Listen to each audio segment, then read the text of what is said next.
Hindi siya nag-cheat, hindi rin siya nagloko. Napagod lang talaga ako mag-beg para tratuhin ng tama. Ang sabi pa doon, he was a decent guy. He was a good guy actually. But maybe, he just didn't love me the way I wanted to be loved.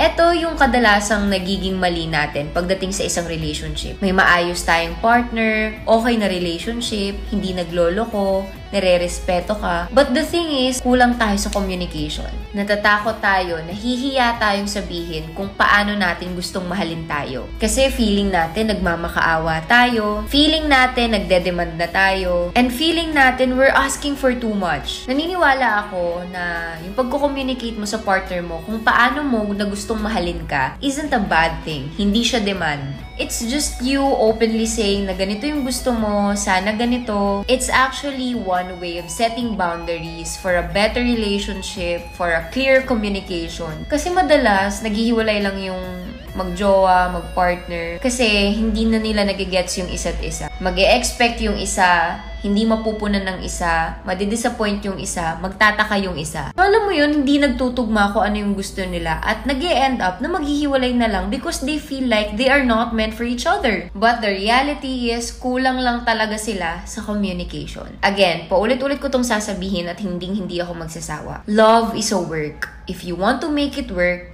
you have to make it work.